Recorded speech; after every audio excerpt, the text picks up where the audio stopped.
Bueno, buenas tardes. Estamos en otro programa de Mesura y Pensamiento. Yo, como ya me conocen, soy Gerardo Martínez Cristerna. Y bueno, ahora vamos a entrevistar a una amiga, nueva amiga, pero viene de Bolivia. Y Bolivia, pues es un país que hemos visitado y nos encanta. Y ahora la tenemos de visita aquí porque estamos en un congreso en Jalapa. Me refiero a la doctora Mónica Navarro. ¿Cómo estás, Mónica? Bien, gracias Gerardo, contenta de estar contigo aquí y Qué ahora. bueno, pues me da gusto que hayas venido. Estamos en un congreso juntos, que vamos aquí en Jalapa, Veracruz, a tratar de aportar nuestros conocimientos para ayudar a los jóvenes. Y bueno, vamos a tener este programa y la doctora quiere hablar del tema de la estructura, Las identidades, las entidades indígenas y la educación superior, ¿no? exacto, Superior. Tú estás en la Universidad Mayor de San Simón. de San Simón, estás en La Paz, Bolivia. Sí, Y yo, también estás, me dices, en Cochabamba, ¿no? exacto, la Universidad de San Simón está situada en Cochabamba, pero yo vivo en La Paz. Y entonces hago como viajes o clases a distancia también, que es algo que está bastante expandido ahora Pero la universidad físicamente está en en Cochabamba. Cochabamba. Ujú, sí. No sé, los que no conozcan Cochabamba, los invito a conocerla porque es un lugar fantástico y ahí tienen cerca todo lo que es pues la cercanía con Brasil y con el famoso río, ¿verdad?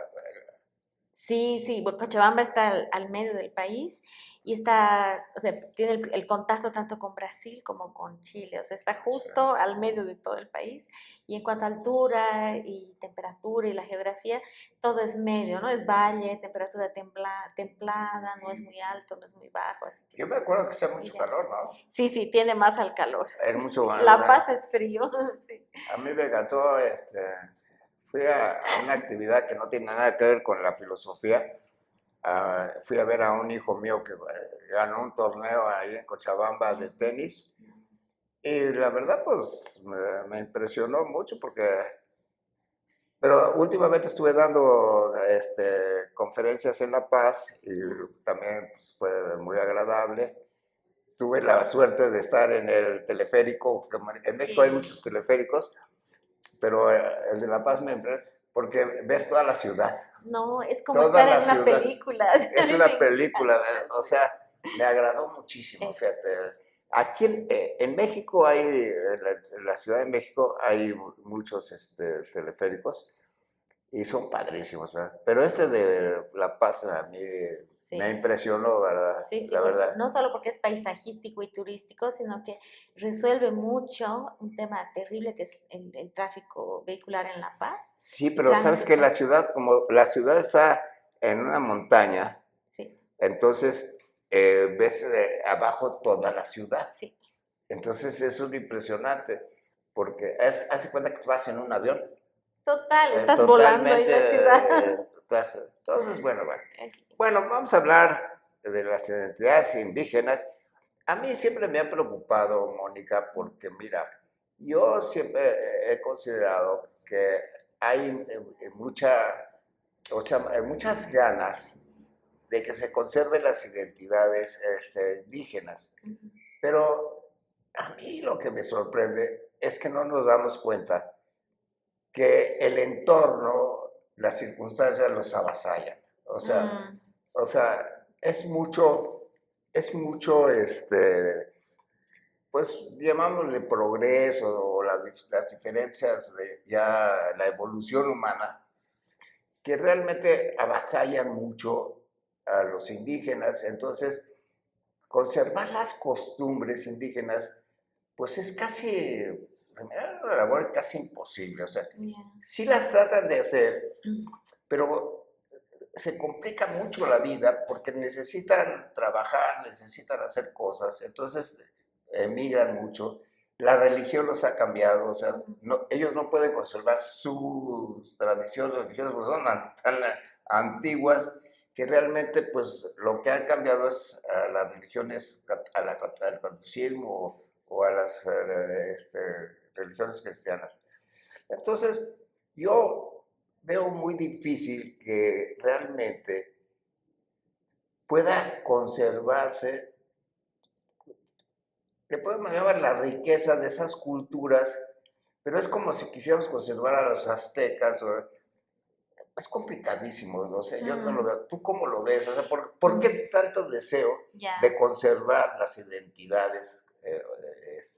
Sí, genial. O sea, me invitas así bien a pensar, digamos, cuál es mi motivación también con esta temática que me ha movido durante unos buenos años. Y me gustaría contártelo justamente a partir de dos cosas, ¿no? Que las culturas como los idiomas no son estáticos, sino que están en permanente adaptación. Nada es estático. Exacto, a lo que pasa. Es a lo que me refería. ¿Cómo puedes conservar algo que es dinámico? Dinámico, justo. Entonces, por eso lo que pienso es que no debe haber la intención de conservarlo, sino de respetar la dinamicidad que todas las culturas tienen, y más si están en interacción, en contacto, ¿no? Pero al ser dinámicas, tienen que cambiar. Exacto, entonces, por eso creo que no hay que conservarlas. Entonces, nomás conservas como histórico lo pasado, ¿no? Sí, en alguna forma, pero le quieren dar identidad al pasado como si fuera presente, ¿no esa es la idea? Sí, creo que hay una corriente conservadurista de las culturas y las identidades, como que las ven como de museo, o como que las ven como algo que hay que conservar como si fuera una esencia, ¿no? Y desde la perspectiva, yo he trabajado mucho en comunidades campesinas y con organizaciones indígenas también, y su intención no es quedarse fijos como en un museo, sino reconocerse en la interacción con una especie de cultura global o con las otras 35 culturas que habitan Bolivia actualmente, ¿no? Entonces, creo que ellos más bien lo que tienen es un sentido fuerte de adaptación a los tiempos de hoy, ¿no? Los aymaras, por ejemplo, son los primeros que han incursionado en los mercados chinos, viajaban a China a importar cosas con traductores, ¿no? Ellos les decían al traductor, el traductor les decía al chino, y son los primeros comerciantes, digamos, ¿no?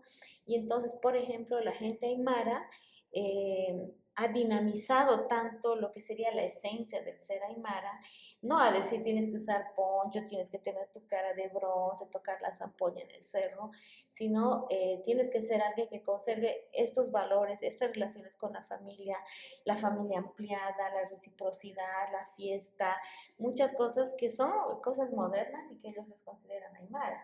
Por ejemplo, ellos han sido los primeros en desprenderse de la lengua como un rasgo esencial de la cultura. Antes se decía, si no hablas aymara, no eres aymara. Y ellos decían, no, o sea, mis hijos, mis nietos no hablan aymara, mejor que hablen mandarín, decían, ¿no? O inglés. Pero no, con eso no dejan de ser aymaras. Entonces, ver un poco la cultura como algo dinámico, pero también la identidad como algo que se está construyendo progresivamente a lo largo de la vida, pero también las identidades colectivas como algo que también se va produciendo colectivamente, y por eso lo comparaba un poco con las lenguas, con los idiomas, ¿no? Que son cosas que están vivas y que van cambiando y que la gente va adaptando, va reduciendo un vocabulario que es el que va a utilizar, va inventando palabras, innovando. Entonces creo que hay que ver la cultura y las identidades también como algo así que se construye, no como algo que está en el museo, que queremos como forzar a que esté vigente cuando el mundo ya no da para eso, y más bien verlo como algo que está en construcción y que para todos, individual y colectivamente, es un respaldo, nos da solidez, nos da un respaldo para seguir vivos en el mundo con una colectividad que nos está... Sí, pero, ok, estamos de acuerdo en que hay un dinamismo y se tiene que ir acostumbrando al dinamismo y todo eso, pero de alguna manera,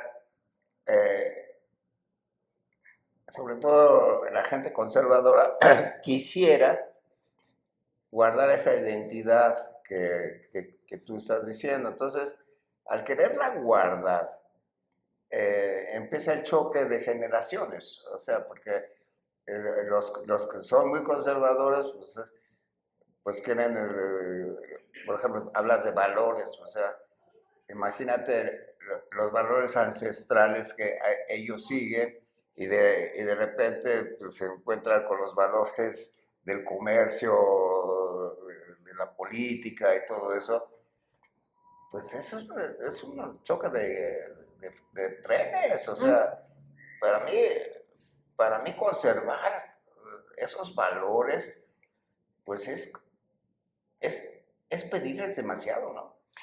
Sí, la verdad es pedir demasiado a un colectivo, digamos, que ya tiene demasiadas exigencias desde todos los lados, ¿no? Sí, sí, creo que hay ahí en la discusión entre un poco la frontera entre lo que es la aspiración individual y familiar y lo que es la aspiración del colectivo como pueblo indígena o como campesinado, vamos a decir. Pero hay un pueblo colectivo ahorita todavía, o sea, ¿se conserva? Sí, o sea, los referentes individuales son unos, los inmediatos superiores es la familia, pero sí hay un colectivo mayor que es el que le da respaldo y le da parte de su identidad a las Pero ese personas, colectivo, que son ¿en dónde está? O sea, en las comunidades que todavía existen, o ¿no? sea, las comunidades que no han salido al mundo, o sea, en México hay bastantes comunidades así, Ujú. todavía, todavía se conserva Sí, se conserva el pueblo, como pues, se puede decir, pero resuelven sus necesidades con el comercio y la vida que se les presenta, ¿no? O sí, sea, son no las puede, dos o cosas, sea, esa sí. comunidad también se contamina, por alguna decir, o sea, no puede vivir como ha vivido tradicionalmente porque ahora necesita enfrentarse a todas las circunstancias, Sí, ¿no? eso de la comunidad como referencia me recuerda mucho la época de COVID. ¿La qué? COVID, cuando hubo la pandemia, Ah, claro. todos tenían que estar encerrados en la casa y además que había el riesgo de contagiarse. Al principio al menos no se sabía con qué, todos teníamos la impresión de que nos íbamos a contagiar y íbamos a morir, ¿no? Y entonces mucha gente, cuando ya se iba a dictar la cuarentena, estaba escapando de la ciudad, yendo a las comunidades, cosa que pensamos que era algo que había sido abandonado, superado, por ponerle un nombre. Y durante el COVID, el refugio de mucha gente ha sido las comunidades y ahí han visto, han pensado, ¿no? Ahí tenemos una vida más sana, comemos todo natural sin procesar y nos vamos a cuidar entre nosotros si es que alguien se enferma, o sea, ha habido como una vuelta a los ¿Y orígenes. resultó verdad eso? Claro, o sea, O sea, ha habido un la aislamiento. comunidad no siguió los protocolos de la pandemia y pudo sobrevivir muy bien. Los lugares, como las O, comunidades están o en la aisladas, comunidad también se tuvieron que vacunar y todo eso. claro, o sea, las comunidades han O sea, llegado a tuvieron vacunarse. que seguir los protocolos, a pesar Sí. de que regresaron, no pudieron escaparse de Es, la pandemia ellos. era una especie de cuarentena, porque las comunidades están separadas, están aisladas, son pequeñas, y entonces al ir de la ciudad, los que han ido sanos, digamos, no han contagiado a nadie y han estado tranquilos. Las vacunas a veces ni han llegado, porque el Estado mismo no llega tanto, no tiene tanta presencia en las comunidades, ¿no? Más bien había puntos de vacunación donde la gente tenía que ir. Pero para mí lo que representa, digamos, el hecho de que la gente haya vuelto a su comunidad es el hecho de que todavía está en la memoria de la gente, que ahí se puede resguardar. Y por más que hay ese rechazo a la comunidad como algo retrasado, como algo pobre, sucio, ignorante, todo lo negativo que le puedan decir, la gente todavía tiene su corazón ahí. Muchos ya no hablan el idioma, son migrantes en la ciudad de tercera generación, pero igual llevan en su corazón la idea, la memoria de que ahí hay una familia que los va a proteger, un territorio que los va a acoger. Y lo que te quería decir ahí es que la educación es, y ahí es donde entra el tema de la educación y las identidades, porque las escuelas rurales en Bolivia son como el brazo más largo que el Estado tiende hasta las comunidades. Es casi la única institución que está presente en toda Bolivia, ¿no? Aunque sea solamente con 3 a 5 años de escolaridad, el Estado ¿Tú sí les das le clase da. a esas comunidades? No, No. no, porque son escolar nivel primario, ¿no? Entonces, de primero a tercero o de primero a quinto. Casi todas las comunidades tienen ese nivel de escolaridad disponible y luego van a centros más poblados donde tienen toda la primaria completa, que son 6 años o la secundaria más, que son otros 6 años más. Entonces, la escuela es como una escalera que tiende el Estado para promover una especie de ascenso Pero social. el Estado no les da cultura ancestral.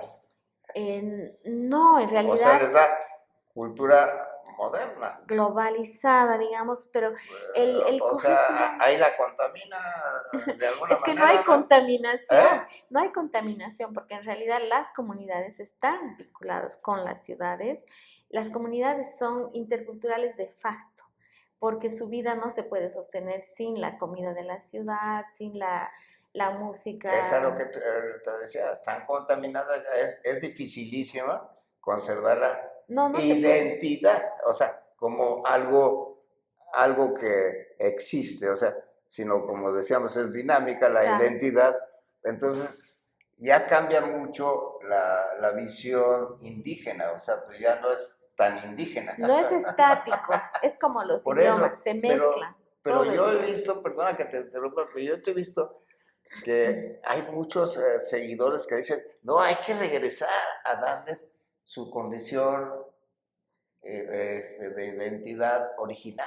Eso Ni ellos mismos la quieren, ¿no? es que no, Entonces, ni la quieren, o sea, claro, pero sí estás de acuerdo que hay muchas gentes que quieren sí. conservar, Sí, yo no pienso así. regresar, pero, o sea, hay hasta movimientos políticos sobre eso, ¿eh? Todo, totalmente, en Bolivia también. De hecho, justo te iba a decir, la educación boliviana, desde la ley de educación, se declara intercultural y plurilingüe, ¿no? Entonces, dice que va a reforzar a la intraculturalidad, a los orígenes que tienen los niños, también sus idiomas como lenguas maternas que pueden ser indígenas, y luego va a llegar con la cultura globalizada, que le va a enseñar matemáticas, física, química, historia, geografía, como a todo el mundo, y también le va a enseñar inglés, pasando por el español, pero sin dejar al lado las lenguas originales. Ese es un desafío Pero, enorme, ¿no? pero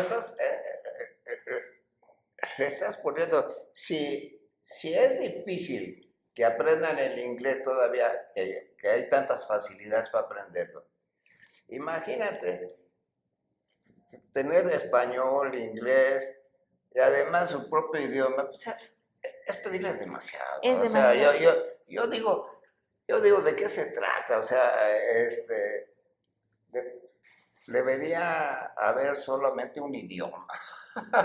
Porque Sí, ahora ya nadie puede vivir sin tener uno o dos idiomas. O sea, exacto. Eso es lo que te decía ahí, que la educación boliviana tiene esa pretensión de ser inter y plurilingüe. pretensión. Es una pretensión porque es un desafío, es una carga demasiado grande para un maestro que no domina ni el aymara, ni el castellano, ni el inglés a nivel como para enseñarlo, ¿no? Que requiere mucha capacidad, aparte de saber matemáticas, química, física, todo lo que tienen que enseñar. Entonces, es como una carga muy pesada sobre él, sobre los maestros, pero al mismo tiempo está reflejando cómo hay una carga muy fuerte sobre la educación en Bolivia. Hace rato te decía, la educación es vista como una escalera que lanza el Estado, que lanzan las ciudades para que los adolescentes y jóvenes puedan ¿No será escapar un discurso prácticamente político? de esas comunidades. Es O un sea, discurso, o sea que los políticos digan, voy a hacer todo eso para que agradar a la gente, pero no lo va a hacer realmente. O sea, no, realmente, ni lo puede hacer. no se puede, no hay condiciones, no hay Entonces, es formación. discurso político. Es un discurso que ha respondido en gran medida a las organizaciones de pueblos indígenas originarios, que justamente lo que querían era reivindicar un espacio para sus lenguas y sus culturas en la educación. Es lo que te digo, regresar a lo que está desapareciendo a fuerzas. Claro, es que no es un regresar porque están actuales, es lo que te decía, las culturas son dinámicas y están presentes. Puede ser que algunas las pongan en los museos como los incas, como los mayas, pero esa gente está viva hoy y está construyendo, está modificando sus idiomas, está actualizando su forma de producir papa, digamos. En Bolivia lo que más produce el campesinado en la parte andina es papa, más de 200 variedades de papas, y esa gente que está produciendo eso no está en el museo, está viva hoy generando nuevas Pero técnicas sociales son agricultores en cualquier cultura. O sea, simplemente los une un poco el idioma o la Exacto. lengua, pero son trabajadores del campo, o sea, llámales como quieras. Sí. O sea, son trabajadores del campo que van a seguir haciendo eso, pero lo sigue haciendo el que habla español y el que habla inglés y el que habla, o sea, son actividades humanas, pero no son conservación de nada, o sea, es algo que hace el humano Sí, es para como vivir. cuando nosotros vivimos en la ciudad, digamos, trabajamos como educadores y tenemos una afiliación cultural más globalizada, vinculada al internet, al mundo, a la cultura occidental, al idioma, todo eso. Ellos también, pero en otro espacio que nosotros hemos convenido en llamarles pueblos indígenas originarios, ¿no? Que tienen sus lenguas, tienen culturas, pero lo que quiero remarcar es que están vigentes, no son cosas del pasado, ¿no? O sea, sus hábitos, sus Es que idiomas es que son normales en el humano, ¿no? O sea, exacto, no eh, eh, son, el ruso hace lo mismo, exacto, o no sea, son extraordinarios. y el americano rico, agricultor, hace lo mismo. Lo que pasa es que uno es rico y otro es pobre, o sea, pero son actividades de todos, no son identidades de un pueblo nada más. Sí, además que las identidades tampoco son privilegios o exclusividad de los indígenas. Todos tenemos identidades y tenemos identidades tanto individuales como colectivas, ¿no? Entonces, eso como que no es una prioridad ni algo extraordinario de los pueblos indígenas, sino que como han sido vulnerabilizados, entonces hay como personas, colectivos, organizaciones que quieren de alguna forma reivindicarlos, ¿no? Y por eso se les da ciertos privilegios en la educación, en la salud, etcétera, para que Pero puedan es conservar. político, Es o político, sea, totalmente. no, no, no tiene nada que ver con la dinámica natural de que está sucediendo. O sea, eso son discursos políticos que mucha gente quiere oír. En México sucede mucho, o sea, hay mucha idea de que hay que dejarlos como eran. Sí, pero eso es, para mí es una mirada equivocada, es como una mirada paternalista sobre unos grupos que no necesitan padrinos, digamos, ¿no? Porque ellos mismos en su vida diaria están quedándose con lo que les sirve y desechando lo que no les sirve y además mezclando permanentemente para poder vivir, esa es la vida. Justamente lo que está muerto es lo que es estático y lo que se puede poner en un museo. En este caso, estos pueblos están vivos como nosotros estamos vivos y estamos incorporando, no sé, el inglés, la inteligencia artificial, todo lo que nos va sirviendo lo vamos incorporando. Exactamente lo mismo hacen los pueblos, solo que ellos han sido como que vulnerabilizados y destruidos hasta físicamente. En varios países ha habido exterminios de ellos como dueños de territorios en los que habían riquezas a las que otros querían acceder. Y eso sigue pasando hasta ahora, ¿no? Los van recorriendo geográficamente a los lugares más inhóspitos para poder aprovechar las riquezas que hay en los territorios que ellos habitaban antes. Entonces, en ese proceso hay un fuerte proceso de transformación. Creo que lo menos interesante es poder conservar el color rojito que usa un pueblo, su sombrerito de otra forma. Esas son como anécdotas folclóricas externas, son costumbres, son hábitos que pueden ser interesantes en Pero a cualquier ver, lugar del mundo. te hago una pregunta así, fuerte, fuerte. Dime. La tecnología, el internet, eso, ¿no ha avasallado a tus hijos? O sea, Ellos la usan, sí. o sea, la tienen que agarrar, Claro. quieran o no. Yo también. Y tú también, y yo también. Entonces, nos avasallan. Y así como estamos avasallando a los indígenas, nos están avasallando a nosotros. O sea, eh, tú, hay muchísimos más que quisieran desaparecer las tabletas, maestros que quisieran desaparecer, pero ¿cómo? E igual que los indígenas, también todos los seres humanos somos avasallados por la economía, por la política, por todas. Pero, ¿por qué nomás queremos verlo en los indígenas y no lo podemos ver en toda la civilización? O sea, Sí. el avasallamiento que hay del poder, de la economía, todo eso, en donde le cambian las costumbres al humano, o sea, y son costumbres que la gente se queja. Yo no sé si te pasa a ti, pero A mí los maestros me dicen, es que yo les digo a los, no usen las tabletas, pero ¿cómo no las van a usar? O sea, si estamos contaminados, ¿no así está el indígena? Igual. Estamos todos iguales. Estamos, Creo que... fíjate qué bonito y gracias que me lo dices. Estamos todos iguales. No nomás son los indígenas, Sí. somos todos los seres humanos. Totalmente. Creo que para eso hay que tener una mirada macro, no solamente geográficamente, sino también históricamente. Y poder ver cómo todas nuestras costumbres, digamos, tradicionales de las familias mexicanas, bolivianas, urbanas, han sido transformadas por otras formas de consumir, por otras formas de exponerse a medios sociales, a culturas globalizadas y al mercado de la cultura en general.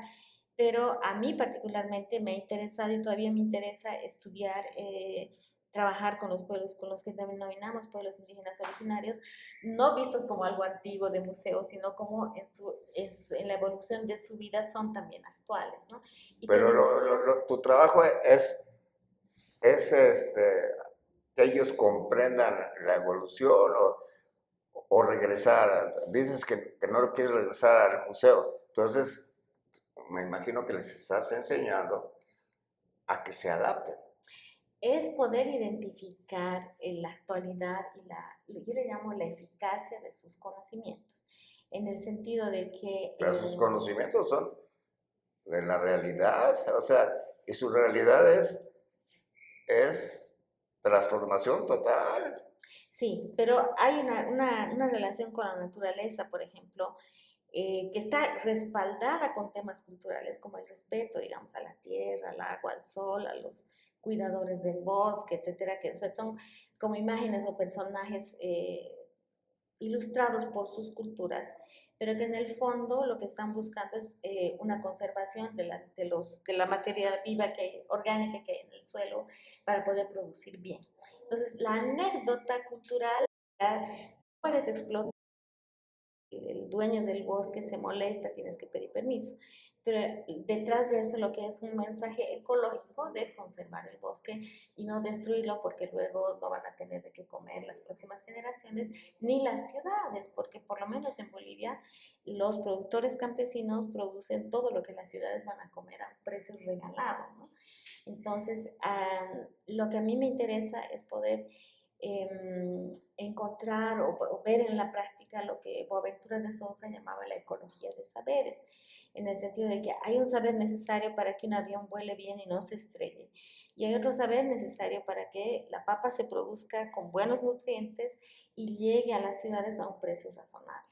Entonces, esa ecología de saberes es la pero eso no está mejorado en todas las culturas. O sea, ellos también se van adaptando a las mejoras del cultivo, ¿no? O sea, sí, la la tecnologización. tecnología los obliga, o sea, no pueden tener las mismas técnicas ancestrales porque ahora serían obsoletas porque no producen lo que producen ahora, por ejemplo, con los fertilizantes y todo eso, ¿no? O sea, entonces tienen que ayudarse de los fertilizantes, ¿no? O sea, sí, se ayudan, ¿cómo le hacen? siempre se han ayudado. Pero ¿cómo pueden conservar? Tú quieres que se conserven, pero al mismo tiempo no pueden conservar porque se tienen que adaptar.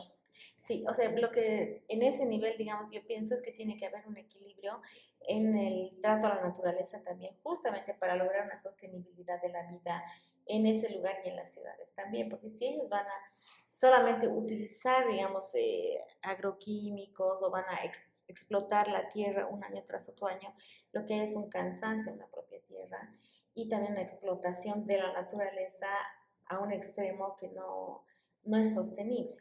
Pero también eso les enseña la técnica moderna, ¿no? Por eso, justamente la técnica moderna enseña cómo explotar, cómo hacer monocultivo, cómo sacarle hasta el último centavo, digamos, de nutriente al suelo para poder generar ingresos rápidos, productos rápidos, etc. Y ellos tienen otras técnicas que también explotan la naturaleza, pero le dan lugar a poder reponer un poco su materia orgánica, descansar, a cultivar. También te lo enseña lo moderno eso.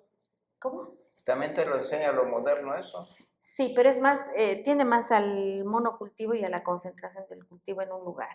Y en cambio las culturas que se han caracterizado por la diversificación y por el descanso del suelo para que pueda seguir produciendo después. Ese es un ejemplito, ¿no? Yo no soy agrónoma, digamos, pero lo que yo quiero decir es que poder hacer una ecología de saberes y poder usar a cada grupo en su potencial de generar un conocimiento para aportar a una vida más sana y más sostenible en el colectivo. Pero no,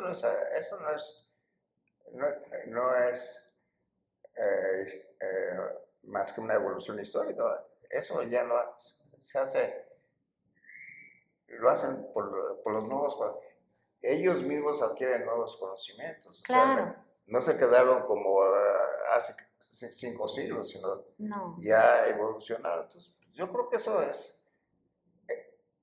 una evolución natural, todo el cuidado del campo, ¿no?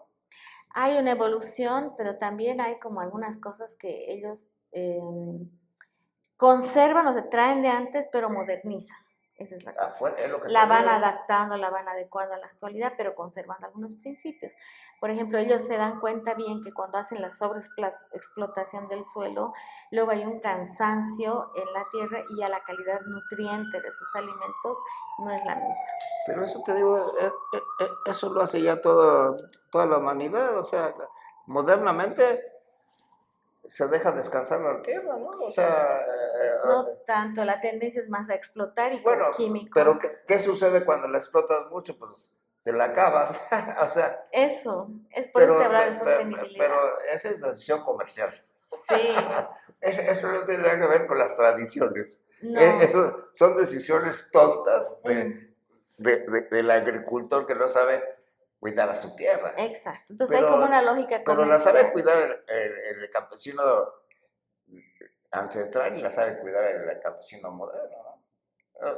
No le veo nada raro en los indígenas que hagan eso, ¿no? No tiene que ser raro. O sea, solamente hay que decir que la lógica comercial no es la única que existe, que también hay otras lógicas paralelas que están conservando la tierra para un mejor futuro con razones comerciales, pero también con razones ecológicas, que lo podemos llamar ecológicas, ¿no? Entonces son estudios también modernos, ¿no? O sea, son, esa es la cosa, yo no sé por qué sitúan a los indígenas atrás. Que ahí los indígenas se están descubriendo, porque ellos también han evolucionado sus técnicas agrícolas, ¿no? Totalmente, totalmente. Por eso te digo, los indígenas no están en el pasado, los indígenas siguen vivos hoy y siguen construyendo. Bueno, te vas a morir de risa porque yo tengo una teoría que el pasado no desaparece. O sea, la historia del pasado no desaparece.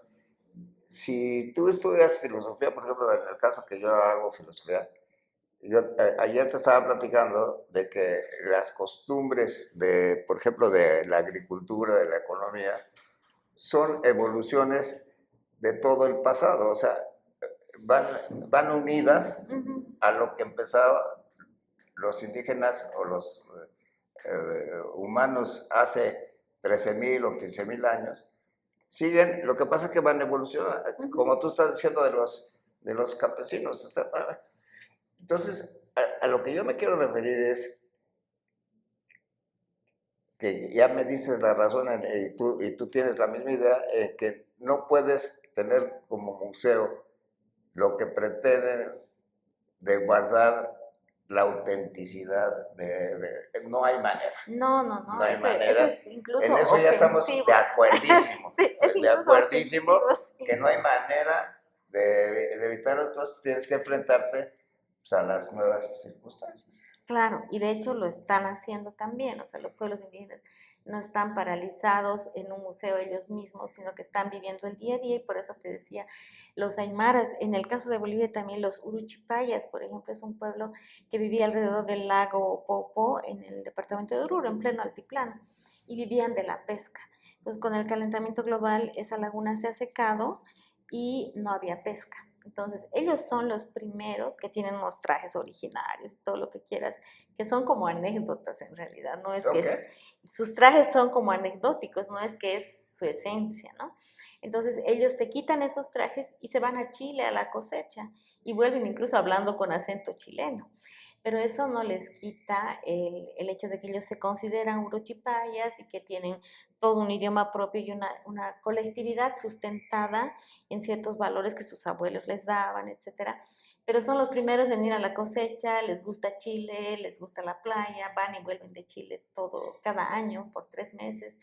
Y entonces eso no les quita su ser uruchipaya, ¿no? Entonces, los pueblos indígenas hoy son eso y creo que la escuela en gran medida les da esa posibilidad porque les enseña el castellano, les enseña a hacer cálculos, les enseña como que todo lo necesario para que tengan ese contacto con la sociedad urbana globalizada actual. Pero lo que yo sostengo es que no porque les da esas herramientas, esa instrucción, tiene que cortarles los lazos con su familia, con sus abuelos, No como puede, tú y yo hemos no tenido, se ¿no? puede cortar. El ADN lo tenemos, o sea, no puedes cortar a tus bisabuelos, ni Exacto, a tus tatarabuelos, ni a los aztecas, ni nada, porque estamos conectadísimos. totalmente. Es lo que yo Entonces, digo, que la gente no sabe que el pasado no desaparece, o sea, lo tenemos, nada más que evoluciona, ¿no? Pero te voy a contar algo que te va a dar risa. Todo lo que me estás contando le pasa hasta en la modernidad. No sé si tú que viajas tanto y has vivido en tantos países, por ejemplo, en España sucede mucho que los hijos están regresando con los padres ujú, porque no tienen manera de sobrevivir solos porque ya no y hay no tienen dinero, no casas, hay trabajo, no hay esto, y regresan a las casas. Pues, no pasa no es lo mismo que tú estás diciendo, sí, o sea, pero eso pasa en la supermodernidad. sí, ¿Por qué? Porque regresamos de alguna manera a lo que nos da tranquilidad y seguridad. O sea, exacto. no es cosa de los indígenas, es cosa del humano, ¿no? Sí, sí, totalmente. Justo eso te estaba diciendo, igual que tú y yo tenemos contactos o un vínculo, o una añoranza, una educación con nuestros papás y con nuestros abuelos.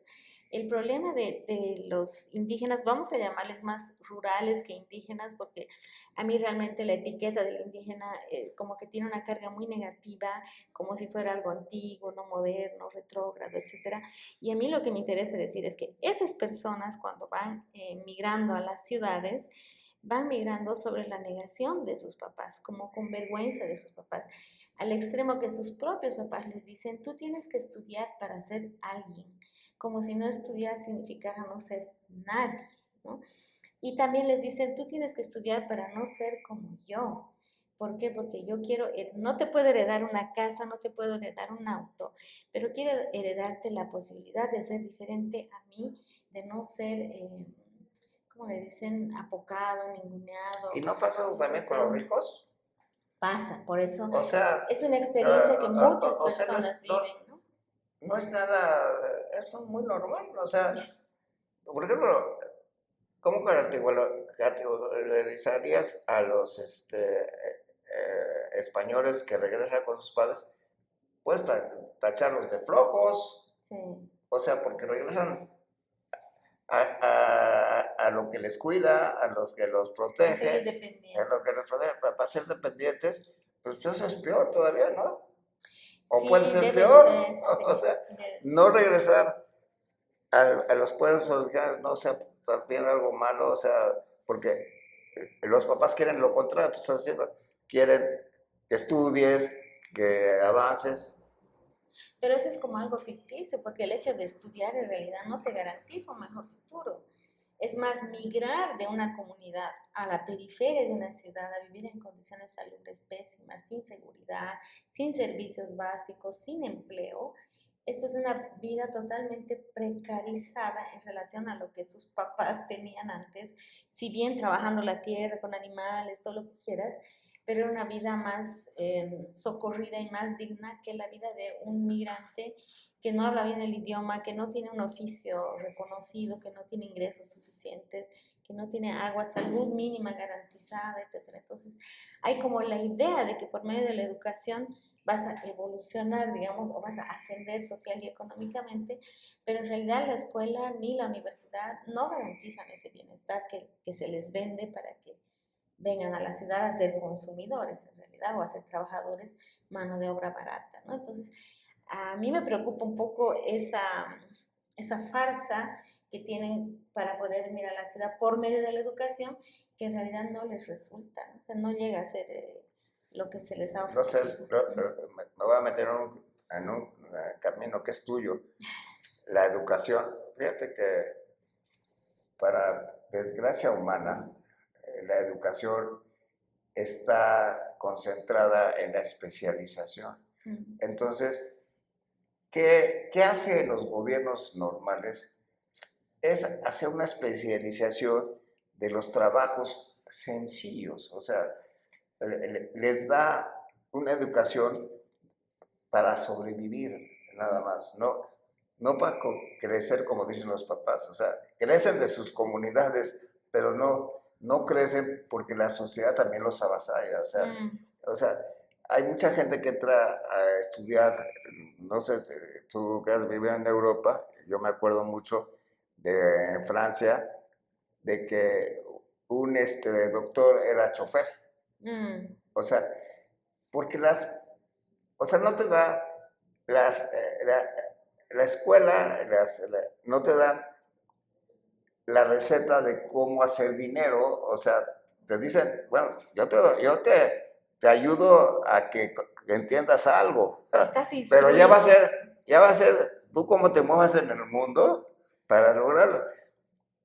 Entonces, la educación nomás se queda en la parte básica, o sea, yo te doy ciertas herramientas para que tú sobrevivas, pero tú estás echado al mundo, como dice Heidegger. No, y el mundo es totalmente cruel. Ahí te empatas. Entonces, la educación se queda muy corta, ¿no? Totalmente, pero es como que promete un ascenso que en realidad no existe, ¿no? Es como un ascensor que no funciona. Tú subes al ascensor. Pero no va a suceder, el ascensor es famoso. No, pues no, No hay manera. no hay manera porque además todo ya está como preparado en otro lugar, digamos, y nosotros somos como títeres al final de lo que va a pasar. La escuela, la migración por estudiar, no llega a resolver nada, pero yo creo que sí causa muchos problemas de gente mal atendida en su salud, gente con problemas psicológicos que causan la propia migración. Hay muchos adolescentes que a los 15 años ya tienen que vivir solos, y hay todo el tema de drogas, embarazos no deseados, salud mal atendida, toda una precarización de la vida por una falsa promesa de que yendo a la ciudad iban a estar mejor, ¿no? Entonces, creo que ahí es donde se podría evitar mucho de ese malestar si la gente pudiera tener mejores condiciones de vida en sus lugares, con mejores atenciones, mejor valorización propia, ¿no? ¿Regresar a sus lugares? Claro, pero con mejores condiciones, realmente Pero tener como, condiciones pero de esos vida. lugares no tienen las condiciones de crecimiento.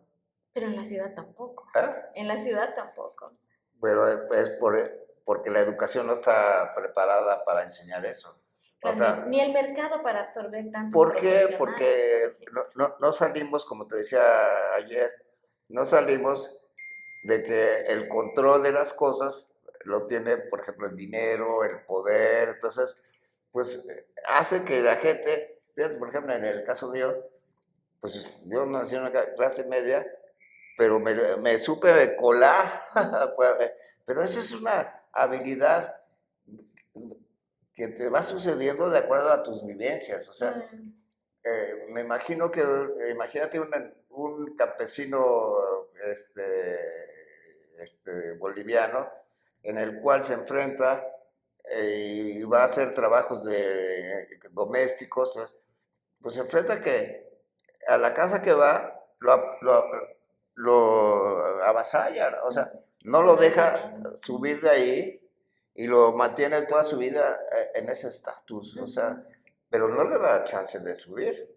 Sí, son excepcionales los que logran hacer eso. Son Los excepcionales, pero comerciantes. no que sean perfectos, es que encontraron un caminito. Sí, sí, Pero han el sabido caminito moverse. es dificilísimo encontrarlo. Es para Generalmente pocos. las masas se quedan como están. Sí. ¿Estás de acuerdo? Y todo está preparado para que pase así. Y fíjate, esto me está diciendo, la educación es así, o sea, está preparado para que te quedes así. Por eso existe la pobreza en toda la historia de la humanidad. Totalmente. Porque el chiste es que haya esclavos para que hagan el trabajo. Pero así hemos sido. Sí. Y si queremos ser diferentes, ahí está la filosofía para buscar caminos. Eso. Que esté la economía también y que esté, no sé, Pero ¿qué ¿cómo le más? vas a cambiar la economía? Imagínate, ¿tú crees que el rico le va a dar el dinero al pobre? No. No, hombre, es un sueño guajiro, o sea, eh, eh, ¿te vas a cobrar más impuestos? Pues sí, pero pues, los ricos buscarán la manera de seguir ganando dinero y el pobre seguirá, porque son las estructuras que se han formado históricamente. O sea, si quisiéramos cambiar todo eso, me imagino, yo pongo el caso de los comunistas, ¿no? Quisieron darle al proletariado, o los políticos, no sé, en tu país y en mi país dicen, lo que el pueblo decida, pues pobre pueblo, ni decide ni nada. Imagínate el proletariado ruso, ¿realmente tomó decisiones? No sé si tomamos decisiones en realidad. Creo que no tomamos ninguna decisión. ¿Tienes chance? No. No, y Muchas fíjate, cosas ya están tú estás en ese establecidas. sistema, quisieras hacer algo, pero dependes de otras decisiones más fuertes. Que plantean el escenario donde nosotros solamente nos movemos en la medida de nuestras posibilidades. Fíjate, lo que estoy viendo de ti es que tienes una lucha propia de querer ayudar, pero el mismo sistema te está avasallando. Puede ser. Sería un poco pretencioso decir que yo quiero ayudar, porque para hacerlo tendría que yo tener los poderes, digamos, para poder ayudar a No, alguien. pero Pero lo que... estás en una situación, tú estás diciendo que estás en una situación en la cual tú educando tratas de que la gente entienda lo que Sí, estamos platicando. sí. Eso sí, o sea, mi pequeña misión, mi pequeña labor en este mundo donde ya está mucho determinado, es justamente poner en diálogo a gente que tiene esas experiencias de pueblos indígenas originarios, de migrantes en las ciudades, etcétera, de poder hacer que esas personas sean escuchadas y su historia, particularmente sus historias de vida, sean visibilizadas también por otros contextos más globalizados que generalmente no los ven o los ven con desprecio o los ven desde arriba, ¿no? Y si los escuchan, ¿tú crees que les haga caso? No, quizás no les van a hacer caso, pero por lo menos van a estar visibles como algo actual, como gente que tiene esa experiencia, esa Pero ya vivencia, están ¿no? visibles. Pues, Pero están mal vistos, o sea, están distorsionados, por lo menos a lo que si conozco, están ¿no? mal vistos, lo que pasa es que la gente del poder pasa sin ver. Exacto, eso es, la gente del poder pasa sin ver. Por eso a mí me gusta, digamos, tener espacios por lo menos académicos para poder ponerles un micrófono a estas personas, porque a mí me gusta hacer investigación etnográfica, entonces me gusta estar con la gente, escuchar a la gente y me gusta que esas cosas que me han dicho a mí puedan también ser escuchadas en otros contextos. ¿Cómo Pero van a a mí me ser gustaría tomados? a mí me gustaría que tu labor resultara en que fueran escuchadas, pero son escuchadas en los discursos políticos que son vacíos. Sí, sí. Son como que no son tomadas en serio, no transforman mucho lo que dicen, pero por lo menos que se sepa que existen y que hay otra forma de ¿Tú verse crees, en el mundo en la que les tú va. crees que el del poder no sabe? Los que tienen el poder que saben perfectamente que existe la pobreza y no sé, en México sucede que yo he escuchado de presidentes que dicen que el chiste es mantener a los pobres porque los pobres son fáciles de controlar. Son fáciles de controlar. Cuando empiezan a tener mayores ideas, ya se vuelven incontrolables. Ya son Entonces, peligrosos, el chiste es mantenerlos tontitos. calladitos y Fíjate, quietecitos. hace rato dijiste algo que somos títeres. Yo digo que el humano está amaestrado. Mm, O sea, somos gatitos amaestrados que seguimos las órdenes siempre del dominador, del dueño, ¿cómo del amo, o ¿cómo le dicen a los que tienen perritos? O sea, tú tienes perros, ¿verdad? tengo, O sea, a ti te sigue tu perrito, tú sí, eres su amo. sí. No así somos los humanos, somos perritos. Sí, de alguna forma estamos domesticados, digamos, ¿no? Domesticados, esa es la Y palabra. mientras seamos buenos consumidores de ideas y de productos, estamos bien. Si no somos Pero sus lo aceptamos, consumidores, sí, sí. El humano lo acepta, Lo mismo pasa en la academia, creo yo, porque tendemos a consumir los contenidos académicos que otras personas seleccionan para nosotros y que además pasan por editoriales, por institutos de investigación, etcétera, que defienden una corriente, un tipo de ideas, digamos, y nosotros somos como publicistas de eso cuando hacemos el diseño de un módulo, de una materia, cuando ponemos la bibliografía, hacemos una selección cultural de los contenidos que vamos a publicitar en nuestra materia. Y creo que también ese puede ser un espacio para poder invitar a los estudiantes a leer otros autores, a no necesariamente estar bajo la condena de que tiene que tener 5 años de antigüedad o que tiene que estar publicado en algún lugar, porque hay gente muy interesante que ha escrito hace 20 o 30 años y que no está publicitada por las grandes editoriales ni universidades, pero que igual dice cosas interesantes y valiosas. Y entonces creo que ahí también como académicos podemos seleccionar ya sea los temas de investigación, las investigaciones que promocionamos y la bibliografía y los contenidos que publicitamos con nuestros estudiantes para darles la posibilidad de pensar fuera de la caja, digamos, para... ¿Tú conoces muchos académicos que tengan interés en hacer cambios?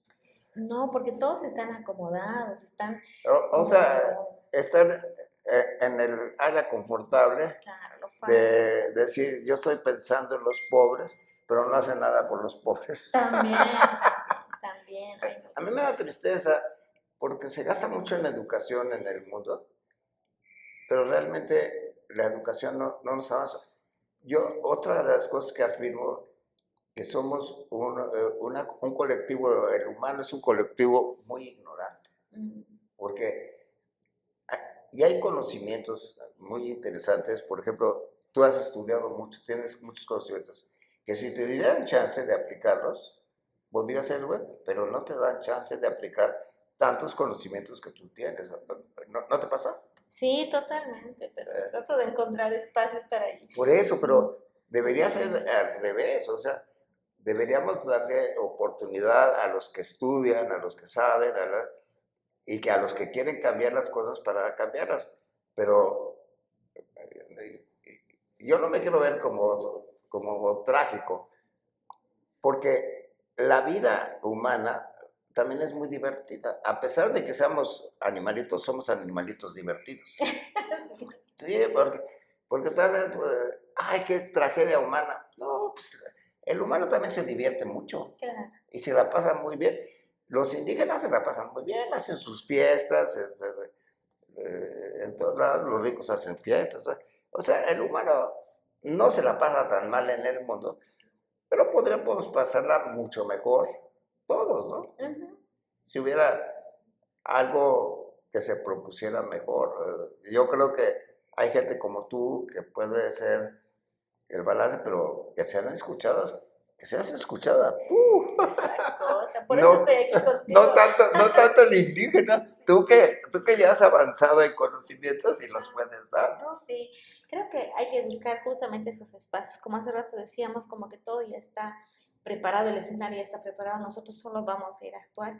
Pero creo que, o sea, nuestro poder de transformación de esos contextos globales mayores es casi mínimo, pero creo que hay que encontrar pequeños espacios de poder donde puedes transformar y para mí dar clases es un espacio de transformación porque yo los conecto con los espacios en los que yo he estado y trato de mostrarles, enseño digamos la entrevista, cómo se hace la observación etnográfica, etcétera, pero mis ejemplos son de las comunidades donde yo he vivido con gente, donde me han contado muchas cosas, entonces cuando les digo, la entrevista hay que transcribirla y de ahí sacar las ideas, el ejemplo de transcripción que yo les pongo es la historia de vida de un campesino, digamos, ¿no? Y entonces ellos entran en contacto con el contenido y ven algo que no imaginaban, ¿no? Y eso lo paso hasta estudiantes de publicidad en la universidad más cara de mi país. Yo les hago leer entrevistas traducidas del quechua de campesinos, ¿no? Y entonces quedan sorprendidos. no tanto por la técnica de la entrevista, sino por el contenido de la historia de vida que les estoy pasando, y eso los pone en contacto con otro espacio. Y creo que es un pequeñísimo espacio donde uno puede generar una cierta transformación también, no en el gran escenario, digamos, no en el gran poder, pero sí por lo menos en ese pequeño espacio con mis 30 estudiantes, logro de alguna forma tocarles su corazón y esperar que cuando sean empresarios tengan otra sensibilidad, ¿no? ¿Tú sabes cuánto le has costado a la humanidad tus estudios? Un montón, si pienso Un sobre todo lo que he montón de viajado. dinero. ¿Y por qué la humanidad no le da más escucha a ti? O sea, ya que le ha costado tan caro, no, pues te lo estoy hablando en serio Sí, y es. te estoy hablando, Me lo haces te lo estoy, pensar. te lo estoy hablando de súper buena fe, Sí, sí. en el sentido de que hay mucha inversión humana para tratar de hacer los cambios, pero los paradigmas nos tienen totalmente hechizados. O sea, Atrapados, ¿sabes? no hay manera de subir. Yo, a una persona como tú, le daría la puerta abierta, pero luego te vas a encontrar con todos los que te van tus mismos compañeros no van a querer que tú subas. Sí, O total. sea, y tal vez no sean de mala fe, o sea, es que es una reacción humana porque somos muy tontos, ¿no? Cada uno se cuida, sí. Somos, pero, o sea, no tenemos se maneja mucho la ética. Yo soy presidente de la Fundación Ética Mundial y me doy risa de que la ética creen que es portarse bien. O sea, Ajá. que cómo te portas bien. Y es completamente súper difícil la ética, porque la ética quisiéramos que la tuviéramos todos y esa es una ilusión.